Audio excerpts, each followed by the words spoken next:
bote bandeko nyonso bozwi libaku na butu ya lelo tobenga ngo deja butu parce que pas na biso eza deja butu ya lelo na kolanda ngai na chaîne na ngai Duli Muntu, Maître Duli Muntu TV eza na YouTube nakosenga epa na bino bo s'abonner davantage bo aimer ba vidéo na ngai déjà nasalaki liboso bo aimer yango de manière à ce que bo yebana ko encourager nga, c'est ce que je vous demande. Bo aimer ba vidéo na nga bo encourager nga et là on a dosenga epa na bino yango na soutien na osenga epa na bino na ye komeka ko réagir par rapport ya makambo yo ezali koleka toujours na mboka de na yebisaki bino na saisir cour constitutionnel pour na constater, faire constater irrégularité to inconstitutionnalité par rapport à accord ya oyo to signé na Washington oyo ya Rwanda na la RDC. Tolingi te topesa impression ke batu soki ba critiquer accord wana to batu balingi ko tala constitutionnalité accord wana ezali koluka kimia te ezali neti koluka batu bazali koluka bitumba. Non, biso tolubi yango déjà banda kala ke toza contre guerre banda kala ngai nazalaki contre guerre tango yango ebandaki donc na 2000 na 1994 lokola biso tolobaka ezalaki ba guerre o biso toboyaki oyo guerre tozalaki nango contre tango yango ebandi toboyaki yango tango Musa azali ko attaquer Mobutu toboyaki yango tango bazali ko attaquer Moze toboyaki yango tango bazali ko attaquer Joseph Kabila et puis tozali ko boya yango lelo tango bazali ko attaquer régime ya Tshisekedi. Donc to changer te toali bateau to sengaki pa ya Félix Tshisekedi luka o négocier na bango to pesio ba tic tac sala lokola Joseph Kabila salaki na ba RCD Goma dinga salaki na ba MLC oyo Joseph Kabila lobaki ke na kolanda bisika nyonso bakobenga ngai po tokende kosolola kimia et toyebi ndenge azulaki mboka ezalaki ya kopanzana ya kotenguka biso neti bakongo tolobaka mais afandisi batu nyonso na 2003 bake kofanda bosololi boye kosala 1+4 na 1+4 bobimisi constitution et na constitution nde tobandi komona ki élection ya liboso élection ya mibale élection ya misato élection tokokontinue nde wana. Donc moi je pense que biso totindaki alors aujourd'hui vous changez votre parole bato balingaki guerre te bokomisi biso ba ennemi or toza ba ennemi te biso nde towana ba point de vue topesaka et souvent malheureusement nos points de vue zaka différents na oya bino. Voilà pourquoi tomema bangambo mais ce qui est vrai to changer te tolobi ke toza na posa ya Congo ezala moko ya kosangana tolobi ke Congo na biso tolingi guerre te tolobi na Rwanda problème na wiza nini Rwanda yebisi biso ke problème na ezali ba intérêt moi bato ya landaki na mboka na bango kuna na génocide bango nde azolandaka na Congo totuni question yo tango fandaki kuna na période ya Kabila tango yaki na Kabila le père Moze tango yo fandaki ndambo kote kuna na bakor bosalaki na régime ya Joseph Kabila bosisa ye makambo wana te lokola boni et tango oyo moto na bino moko délégué na bino moko bino bosutenaki azali Soruberwa président ya RCD Goma akomaki vice-président en charge ya renseignement et sécurité tango bino bolobaki ke non James Kabarebe akomaki comme conseiller soki ndenge nini bamosusu abengaki chef d'état-major po ni bosisa makambo na bino na te. Donc moi nous avons compris que Paul Kagame alingaki ne guerre esila te po continuer na ye parce que lelo yo c'est comme si Paul Kagame veut recevoir tous les immigrés oyo bakobwaka na Londres oyo bakobengana na niveau États-Unis asi andimi kobomba bango akoyamba bango asi abandi koyamba bango mais bato kaka oyo azoboya koyamba eza baoyo ye abengaka ba intérêt mo bazotia danger na RDC. Or on a une possibilité ya kozwa bango kokantonner bango excusez ko oto bengaka ko rendre bango hors l'état de nuire Et puis depuis là, depuis pe babima wana, na on a yokate ki ba intérêt mo ba ki ko attaquer Gisenyi, ba progresser vers Rwanda. Na on a yokate. Donc il y a un truc qui bino ki biso to changer te. Biso to zaka na position na biso mais bino ne boyoka ka biso te. Bino ne bozo changer ka. Yo nani oboya Kagame. To bisi bino ke keba Kagame aza mutu te. Bu fingi biso bandoki. Lelo yo bo potani na Kagame tolobi ke no toyoka na kaka. Bozali ko continuer ko attaquer biso parce que to changer te. C'est ça votre problème. Soni nde bozo sala bino ke bomoni ke biso to changer te. Bino ne bozo changer ka. Ba patente ko so na bango te. To so na bango ndi bazana bunagana. Pour stopper progression na bango. Vous ne avez pas senti que depuis un certain moment bani ko so na bango baso ko avancer te. Bah vous savez sur les 30 juin bazana ki. Est-ce que les 30 juin il y a mois année ou bien année prochaine? Pourquoi? Parce que boutier bango na etomoko bouye sans force pour nani dialogue comme ça mutu zoba. Dialogue masolo. Et comme ça mutu niti zoba. Okana mutu kani mutu soto kutani na ye. Po etompo mutu wana bo bundate izo dépend na mutu izo kutani ozokana. So mutu bozo kutani ozokana wana ayepe na position ki aboyi ne bitumba lingi kimia bo bundate. Mais so mutu azoya wana oyo ozokana yepa lingi akana yo bo bunda. On te bisa bino ki bolanda o tozo bisa bino bo ka gite. Donc les loyo to bisa bino ki bino ne bo changer biso to changer te. De na o lobela nini? Na o lobela makambo yo. Ou bien un revirement. Dans mon presse, pour dire revirement. Na tout ni revirement ni. Au revirement, il y a dossier, il y a Kabila. Dossier autobus bino ki bozo se distraire. Bozo les attend. Et nous vous avons dit que le dossier oyo nenge yango izali, c'est comme si bozo ngoko monter dossier oyo pour faire monter banchère. Autobus bino ki za bien, mais attention, ba retour les a raté. Beaucoup espérer na résultat moko boye nzoka bozo résultat ou bino bo espérer ki na moté. Est-ce que c'était le moment où ça le dossier contre Kabila? Est-ce que c'était le moment? Tout le monde a preuve Vezali pour lui a preuve Belé. Moi je me rappelle avoir dit qu'en tout cas nous serons servis et pas auditeur général tous a servi. Tout à la preuve vous va la biso. Na ba preuve vous pesi biso wana. Na ba témoignage to yoki wana. Ce qui vraiment Kabila linga ima audience ça la main solo qui procès ça la équitable ya banga na itazala. Auditeur général, je te dis la vérité, bango sakano makasi. Bango commission vraie difficulté, donc bango bloqué yo. Bango kokate. Parce qu'il y a une précipitation. Nous vous avons dit qu'à niveau Colombie, il y a un président qui est là. Aujourd'hui, il est condamné. Ce président, dossier naïe Fongoma qui sali 13 ans pour instruire le dossier. Ba sali ba enquête calmement. Ba tiagi na ba écoute. Ba landeli ba enquête na fiscalité, ba réunir ba pièce nyonso tant bazo sambisa yi balobi ke Alvaro président Alvaro azali président kala ya Colombie yi moko avocat be ba osembisa ba avocat ni ba osembisa mutamba avocat ba avocat to suka rapé biso défendra ba toujours défendre ba tout fier ozo loba mais tant we comme la biso mais tout ça ba problème bo mutamba kuna za difficulté ya komi ko silika. Mais si vous avez dit que tu as défendu mon toit, non. Après, c'est impression de contrôler la situation. Non, tu as battu. Tu as battu. Tu as battu. Tu as battu. Tu as battu. Tu as battu. Bon, on a qui m'a poigné. Tu as battu. Papa, dis péter mi la porte. Babi to lukayo. Premier réflexe, sauter dans nous. So que nous bouquons na kuna kimana ko bouquons na noana. Mais oui, donc tu as battu. Donc, Mutamba est un grand avocat. Mais dans la difficulté à répondre, je suis comme on a répondu à la question, na Mutamba peut boiter dans le tribunal. Papa, ça va respect dans le tribunal. Nous avons ministre agissé, vous pouvez exemple, va répondre. Le tribunal a retourné question 1000 fois, il faut répondre 1000 fois. Et ça va commis qui dit ça. Tu n'as pas compte. Mais yo quand ça va le ministre, moi je bien abino. Pour yo quand ça va kangi ba to tombo ga libanda ba to sala marché. Pas condamné qui d'accord.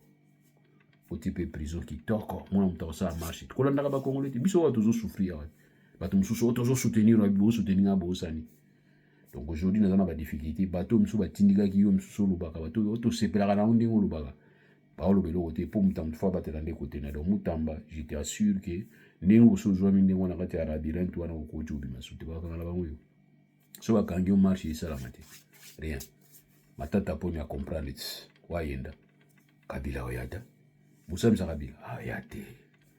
Kabila ayebi système wana ye mutu akreaki yango ayebi yango ndenge eza répressif wana ayebi ndenge atikaki yango.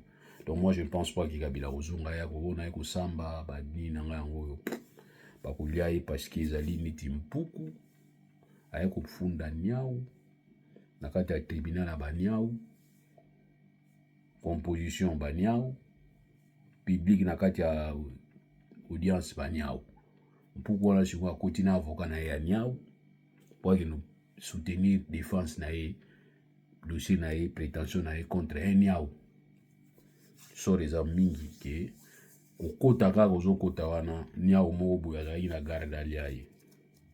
Donc voilà un peu. Aujourd'hui, je voudrais dans le revirement, revirement par rapport à Hippolyte Kanambe, Kazembere Zembere, ceux qui Kazembere Zembere. Oui, vous c'est que ça m'a makasi. Vous c'est que ça m'a fort. Moi, na moi droit m'ke onga na yibi face à ba vie na nga mine na zomo na ba vie bondo. Parti civil, il y a à se joindre na organe poursuivant où ils allaient ministère public pour aller définir auteur y a pas préjudice et puis finalement il va avoir réparation. Voilà le rôle de la partie civile yango. Le parti civil a comme organe accusateur. Parti civil a démontré que ngai ne victime na likambo isalamaki. Rôle la partie civile yango. Mais exceptionnellement, au niveau RDC, dans le dossier Oya Kabila, tout le monde parti civil est pour s'imprégner dans le dossier. Avec, mais pour nous, ça va vite fait. Ça va vite fait parce que c'était l'œuvre du procureur. Le procureur nous a eu dossier à instruire le dossier, à qui vous fixer par une ordonnance, il y a fixation d'audience, à fixer le dossier. Donc c'est qu'il avait tous les éléments. Donc parti civil, ils avaient pas important pour la 8, pour la 9. Ata moko ata mibale mais comme ba confrère tala ba dossier ça rappelle difficile ba confrère faut balia place on appelle solidarité confraternelle faut bouger j'ai soutenu les faux confrères bazwa ki mbongo ebele bazwa ki bazimbongo tant bozo ibara ba mbongo bozo kipe baningate tika pe muninga zwa yedi moi yibiti mazuna musala na ye o eleki ebele en tout cas bare mezara ibanda ka isuka ka mais ekipaka pe ba dossier tu vois ekipaka ba dossier botika baninga futa ba honoraire on va problème belé. Donc voilà, c'est ça les problèmes. Donc partie civile, il y a qui non, on a besoin, pas payer ça bango temps, la temps va payer ça bango pour permettre bango. Pour comprendre naza vraiment na pongi mais talaka makanisi yaki na lubaka comme ça na la pe kimia parce que on a koloba lobi na koloba on leloté on a koloba lelo na koloba on lobité on a koloba lobi pe na bien on leloté donc préfère na pesa bino réflexion par rapport à dossier. Alors je disais que partie civile a se joindre dans l'accusation tant accusation a koloba yango tikela ba procureur a lobby so va sisi ko présenter et puis finalement parti moi goya ou bageno manionso procureur a lobby to s'approprier nango ba victime za biso tala ndenge sali biso tala boy ba perte na biso boy yango to senga ba bana ko indemniser biso. Maintenant, qu'est-ce qui s'est passé? Partie civile ba biso élément mususu. Maintenant moi je me pose la question. Par rapport il y a acte d'accusation. Par rapport il y a infraction ou procureur à soutenir. Nini eza makasi na par rapport il y a infraction au parti civil aina ngusika. Procureur azo poursuivre Kabila na ba infraction moko so babiki Kabila ba condamner kaka na ba infraction au procureur azo se landele wana ba ko condamner Kabila même à mort. Omoni ba nini wana Kabila oyo ba charge wana au procureur auditeur atie pas Kabila ça sur 10 na ba viol na kati na ba nini intelligence avec l'armée na boye trahison nyonso wana surtout fandi yango bien et qui fandi tribunal ekiti na suka cour ekiti na suka Kabila ba onyataye peine de mort. Ça c'est vrai. Bon. Infraction oyo partie civile ba ego bimisa ba lobi ke kombo na ye ezali Kamerembe ezali Kabila te. Par rapport à l'infraction mususu wana soki préjudice ezali en termes de réparation à partie civile. Partie civile a s'intéresser na nini na acte d'accusation où il y a ministère public, il y a auditeur général, ou bien il y a où bango baye nango. Moi je pense que koyana approche boye nango eza pona koyeba ko battre par revers de main tout ce qui est accusation ou organe poursuivant et préparé contre Kabila. Donc boye neti ko disculper, n'est-ce pas, Kabila. Vous voyez qu'on innocenter Kabila. Vous voyez qu'on peut sa Kabila possibilité.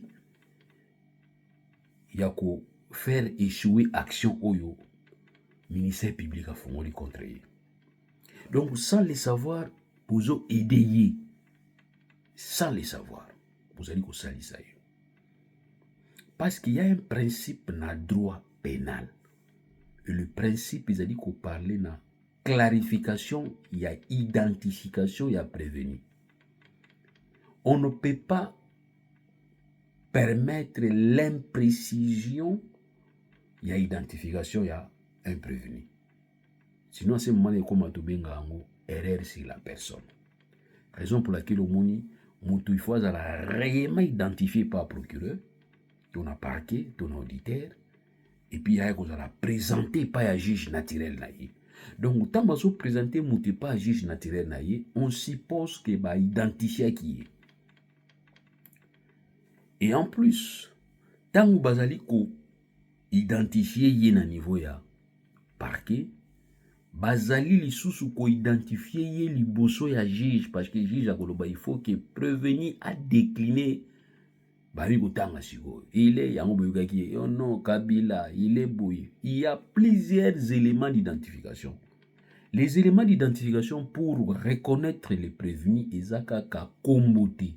Mais ils ont une ligne de compte. Parce qu'il peut y avoir aussi des moutons qui combo. Moutoumoussou peut y avoir monde comme Joseph Kabila. Mais si vous avez dit que combo na prénom kokani boké sur na surnom. Si vous avez dit que surnom peut kokani boké na date de naissance. Si vous avez dit que date de naissance est kokani boké na père 2, fils 2 et 2. Donc papa na ye na maman na ye. Si vous avez dit que kokani il faut boké na titre académique na ye, titre scolaire na ye. Donc tout ça c'est une gamme, il y a identification à mon tour. Donc pour na Kabila, s'il faut qu'on identifie ye pas comme prévenu, mais comme une personne, nous avons plusieurs éléments où il faut aider Bissot. Mais au-delà de tout, pour nous identifier Moutopé comme Kabila, Joseph, Kabange, fils de. Donc, pour nous identifier, il y a un statut moko ou yazanango. Or, statut ou Kabila zanango, il y a un statut pesa marananzelate. Il y a un statut pesa marananzelate. Ils ont un statut tellement honorifique, Azali, président honoraire, et puis Azali protégé par la loi. Ce n'est pas le nom, mais c'est l'individu Kabila qui est identifié par ses noms. Et non seulement par les noms, il est aussi identifié par son prénom, par son surnom, par sa date de naissance, par le nom de son père, le nom de sa mère, na classe atangaki en principe, na musala salaki, na histoire na ye, na quartier afandaki, na numéro de téléphone na ye, na kombo mwasi na ye, na kombo ban, ya omoni bachaka nyoso. D'ailleurs na bukini na mona isu na confession religieuse na ye. Donc biloko nyonso ezali ensemble na yango esalaka identification de quelqu'un. Ce qui élément moko ezo poser problème to identifier na ba autre élément. Or, Kabila Nengazabo toujours poursuivre non comme Mouto Kosa Kombo, mais toujours poursuivre pour avoir son individu, pour avoir, entre guillemets, pactisé avec les M23 pour endeuiller RDC. Entre guillemets. Pour naïe, Azalaki partenaire à M23. Ce n'est pas le nom Joseph Kabila. Toujours poursuivre Joseph Kabila, les noter, mais toujours poursuivre individu. Maintenant, par l'identification, tu es yé. Ok? Donc, moto, yé. Mais comment on est? Est-ce que tu as date de naissance à Kabila? Est-ce que maintenant on peut dire que moi, tout l'année, tu peux te dire date de naissance n'a été non? On a besoin de lui. Lui qui l'ex-président. Même si tu as combat Kabila, procureur ko tchaka toujours poursuivre ex-président RDC. Toyebi ke za nzoto wana toyebi ke za. Parce so tandi ba nzoto nyonso oya batu nyonso bobiki bo pona président ya kala RDC batu ko no pona o wana o toujours landela lelo.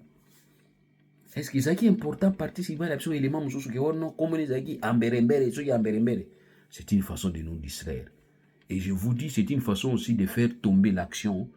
Il y a accusation. Est-ce que vous voyez que l'identification de quelqu'un, c'est par déclaration?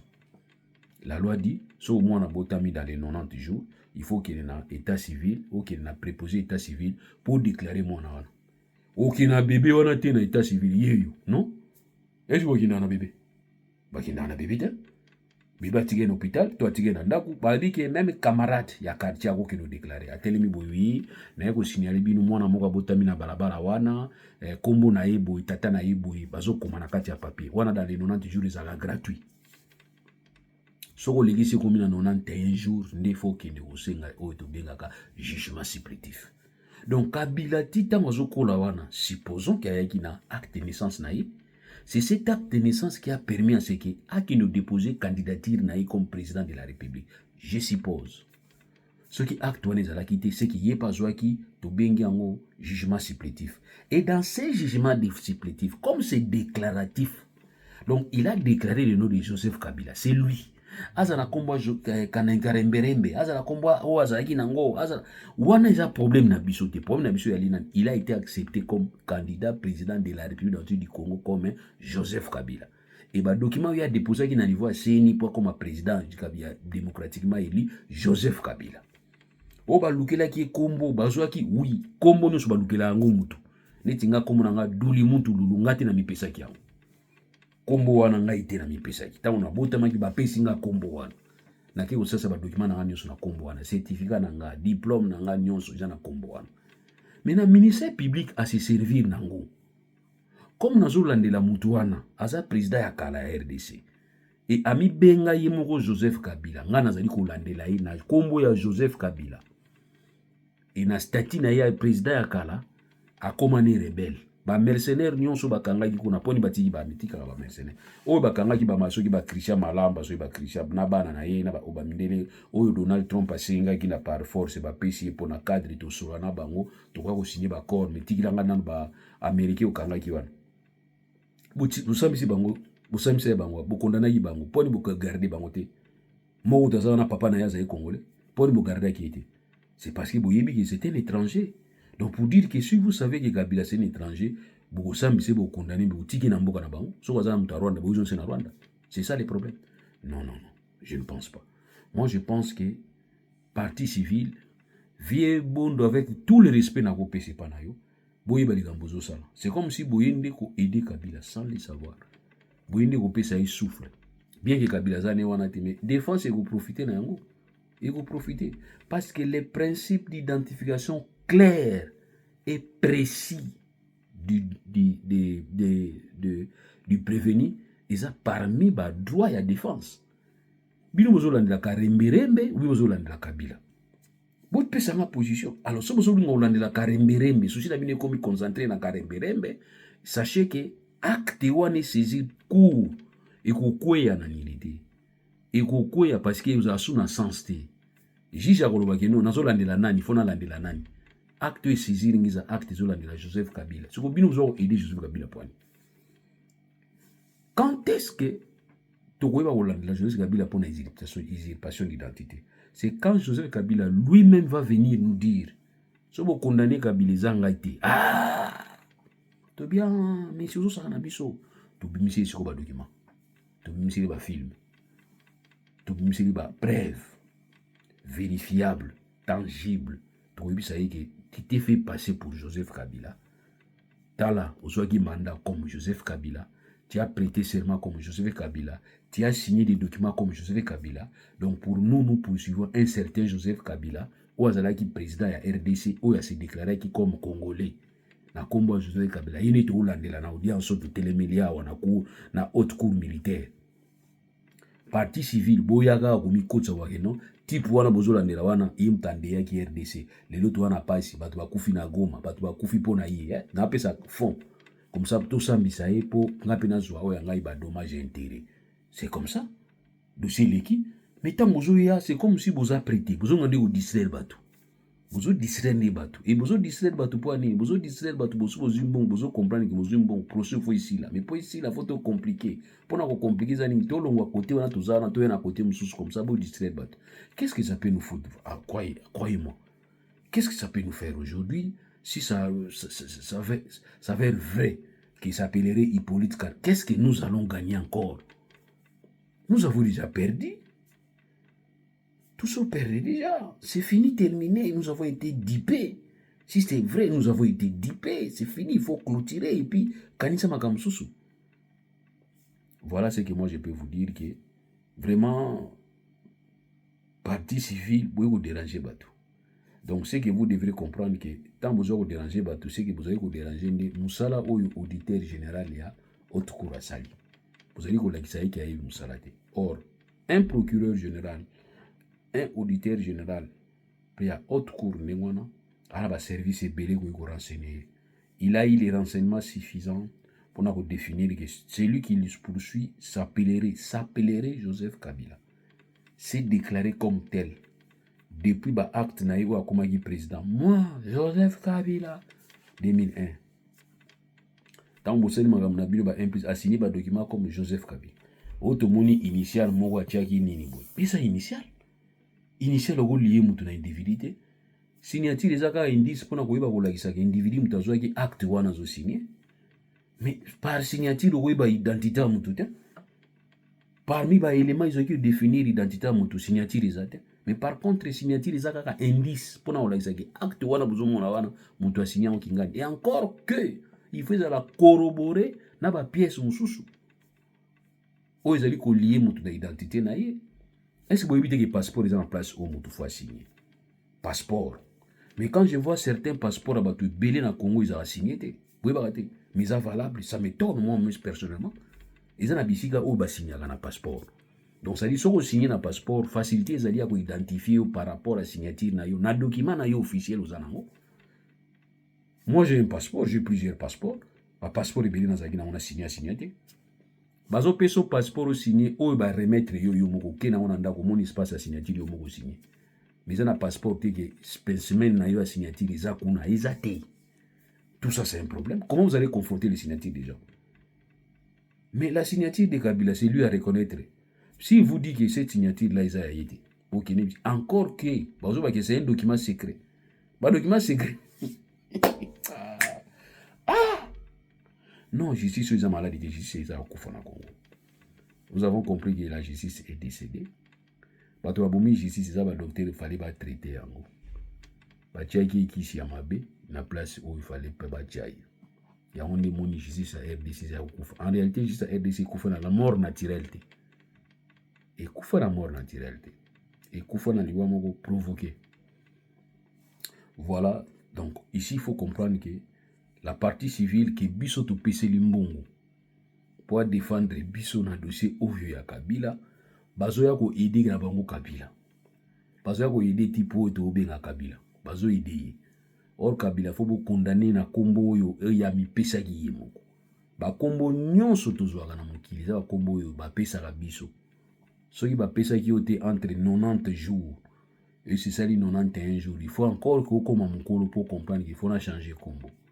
Si vous changez le combo que vous déclarez, si vous déclarez, on va payer surtout bien un jugement supplétif. Et ceux qui paient erreur à combo, ils arrivent à tout le monde, combo, oh, baman tsoni, baman fuanga, oh, nani, balu fua kenda, batunyon son ba changer ba combo. Ba changer, si vous changez combo, ils a facile, ok, na tribunal ou la qui c'est que combo na lingia ngote. Ils ont un sort à ma bé, combo na lingiango, ils ont un caractère injurieux. Bah, vous changez au combo. Soit il va changer, on va salir jugement. Soit va salir jugement, combo va vous changer, wana, il est commis à you. Ce qui est commis à you, bah, nous se déclarer combo wana. Donc, ça dit, on suppose que Kabila Joseph, combo na yé, bino olobi que ce qui est politique, kanambara, mbare, bino mko yebi. Bah, acte wana toujours lukango ya, eyite, mais bon, ni ko lukango na signature, et puis na indice, na initial. Donc assigner place à commater Hippolyte Kanambe, mais assigner ce qui H moko zalaki bimiwana na kabo voilà Hippolyte. Et vous appelez Honoré Ngwanda, et vous appelez Iber quoi, et vous appelez Iber, et vous avez makambo ebele. Et vous avez combo tchai combo moi sina kala Hortense, ah makambo ebele. Et vous avez makambo ebele. Alors on ne va pas commencer à pousser les cours à landa ba indice wana. Indice wana ezali ko rattacher yete. So eza signature na ya tiaki HK. Après signer mais likolo kombo ni na tiaki. Na moni tiaki HE. HE eza excellence. C'est-à-dire en anglais eza R excellence, c'est-à-dire son excellence. Kabila Kabange. Après na sa signé. So ka signé après atie soki H bino moni H na K bino bia. Au plus de Kamambe. Alors besoin que beaucoup ne soit pas ya juge, oui ça juge que comme on a eu après bon usurpation d'identité. Si on a infraction ya usurpation d'identité. Na infraction tout bazo landela ya viol, na makambo ya ba tuerie, ya makambo ya ba crime de guerre, crime soki di nino yo. Oh wana. Ils a pété na obino besoin nango. Mais à quoi bon nazwa partie civile avocat na futa ombongo, okino ko réduire charge. Il y a un mouton qui a funda. Vous avez besoin de réduire charge contre Kabila. Donc ça dit qu'il va annuler la procédure. Parce que la procédure doit être annulée. Au via ba ilema boyina ceux qui ont vrai cours à l'andibino. Il faut asani actionner sur auditeur à tcheki na komba Kabila. Faut ba annuler ngo ba bandela zéro. Si autant bo ki na niveau ya Sénat, bo no senga sigoni. Sénat etoye pa na yo pour olongola immunité ya Hippolyte Kanambe. C'est là où c'est que nous combat Hippolyte Kanambe na kati ya ba papi na ngana zana ngota. Bozo mona te bozo na bino désordre moko bozo organiser désordre. Eza nini boye bisa bise zani. Ya ona bisa bino ke. Eza na mo théâtre de chez vous. Bozo la théâtre na bino. Biso en tout cas to kota mso makambo na bino na te. To kota ngote parce que to comprendre que bino moko bozo makambo bozo sala te. OK, bozo yo makambo bozo sala te. Donc l'identité à Kabila et vous à la douteuse les loups. Oui. Mais moi je me pose la question, ça va nous servir à quoi maintenant? Ça ne va rien nous servir. Pourquoi il faut servir sur les côté? C'est tout simplement parce que moi, je me dis moi-même, ça ne va rien changer dans la situation de président RDC pendant 18 ans, c'est accueilli. Maintenant, Moussou Soazoya, tout Moussou Soazoya en place. Du coup, Moussou Soazoya en place, on a qu'est-ce qu'il faut faire? Il faut mieux faire pour tout Bossana Oya Kala. Mais yo Oya ici, Ozo Sala Makasité pour tout Bossana Kala. Il y a mon secours de retourner sur la Kala pour tout ça. Tout le monde a mis tout ça dans mon toit bateau. Lui, c'est ce qu'il a fait. Il a réussi. Nous, chez nous, on dit, quand tu te disputes une culotte avec un singe, il faut la lui laisser.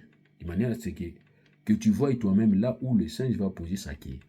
C'est-à-dire, si vous la couper, Nalika ou Tikilai, Kabila a eu pouvoir à Tikila ou Tshisekedi. Il savait que Tshisekedi a géré le pouvoir ou bien. Maintenant, tout le monde comprend que Kabila a raison de Tshisekedi à gérer le pouvoir ou bien. Ce que Kabila n'a pas tout le monde Kabila a raison de Kabila. Yola Tshisekedi boza kokende. Boti va tout tranquille comme ça, on doit chercher une autre personne à remplacer Bino. Voilà ce qu'il faut comprendre par rapport à O Nazoluba. Nazo insister sur le l'identité ya Kabila, c'est déclarative. Kabila avait déclaré, ce monsieur avait déclaré son identité comme le nom de Joseph Kabila. C'est ce qui a été révélé en 2001. Il a été vu comme tel. Et il a été enregistré à niveau à première mandature, deuxième mandature, comme tel. Il a fait même la remise et reprise avec Félix Tshisekedi. Si Kabila n'avait pas fait la remise et reprise avec Félix Tshisekedi, moi je pense qu'il y a un acte déjà signé, où il y a signé qui n'a combat à Kanabe, Basala qui remise et reprise. Mais comme Basala qui a mon Tshisekedi, donc Tshisekedi a gardé le papier, Moussoussou, a mis sa papier dans le sac. Non, non, a pas Tchagi, Sogi na Kabila, Sogi Hippolyte Kanambe. Comme ça, on peut comprendre. Mais je vous dis déjà qu'un bon juge, alors on a bêtise na bilonate. Un bon juge va vous dire que j'ai été saisi par l'acte où il y a un auditeur. Il y a un homme qui se contenter na vous. So il y a un parti civil bouillé pour la qui s'en va qui y est toujours dans la commune a un problème d'identité. En tout cas, pour ça l'action à Sika, il va permettre bino pas saisir sous au cours de manière à ce que balanda Joseph Kabila pour la usurpation d'identité. Mais moi je pense que c'est pour une consommation politique. Ça, c'est ce que moi je pense. Donc, vous voulez répondre à une erreur politique commise par vous. Comme c'était vous qui disiez chaque fois qu'il s'appellerait Hippolyte Kanambe, maintenant c'était l'occasion pour vous d'apporter les preuves, vous venez pour distraire les gens. Merci beaucoup. Déjà très tard. Pour nous, des sénégales à Missou, nous avons obligé de Tikabino. Mais vous s'abonner massivement dans le groupe Nanga. Tel Douli, Maître Douli Moutou, Loulou TV. Et puis finalement, vous aimez ma vidéo Nanga. Toujours à la bino. Kabila, vous avez ma casse, Moutamba, attaqué yo. Et j'aurais appris que ton entourage avait déclaré que Moutamba au côté de la prison Liboso. Donc il y a une tendance wana. Ni tu ou mi la mouki mais aïe qui est vite fait. On tente une action contre toi, un procès contre toi.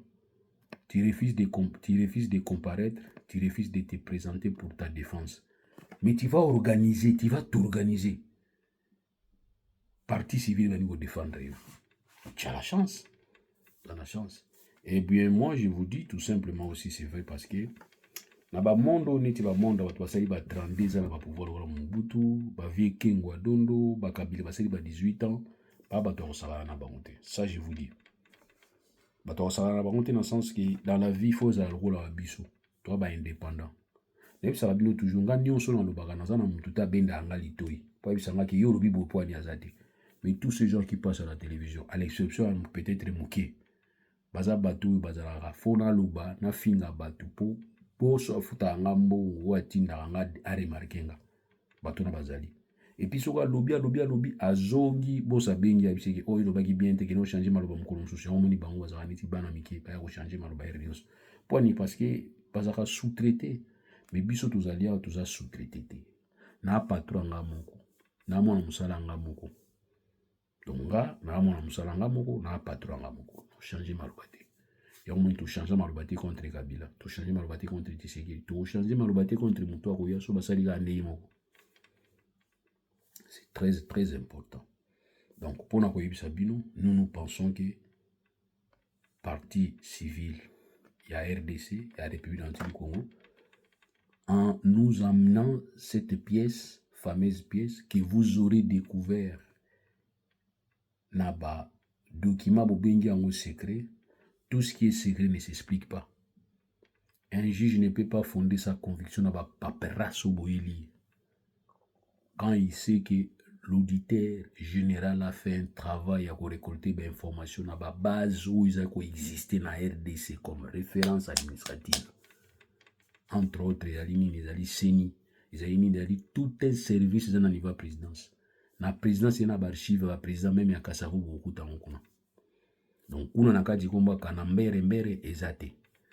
Et encore, si on a une pièce mo bozui, si on a un document secret, c'est que vous fabriquez un bino moko. On a dit que j'ai occupé binote. Et puis, je ne pense pas que le procureur a Hollanda bino. Pour le procureur, il y a des papiers na bino wana, paperasse na bino wana, chiffon na bino wana, ce qui est l'équi, acte d'accusation na ekoi. Mais maintenant, là, on a trempe le rôle auditeur, il y a mon nez en boka na biso, bako isa y a papier mo boyo lo, ta so y boyo. Oubliez ça déjà. Et puis, il faut te payer à monter si bien bon. Après, si bien bon, on a des ordres. Il y a un moment où il y a un bon qui papier. Bon, je vais papier en wadi. Dans la Kabila, boutique va condamner, ceux qui vont condamner, ceux qui vont faire ma baie, pour en étalingate, non, forcé. Mais boutique va condamner, n'a pas infraction où ils ont défini. Il suffit que l'auditeur général a soutenir. Infraction, on a écouté. Pour n'anga, infraction, ça suffit pour condamner Kabila. À quoi risquer ceux qui ont manqué 20 ans, ceux qui ont belé condamnés à mort. Ça suffit. Alors, on a papier na bino boye na wana o kanambere mbere. Papier wana bozo wango bolia ngo. Pour so limbongo. Ah! Poni ba avocat congolais bazara so bango za ba ozela bango bazara série bazara série. Pourquoi?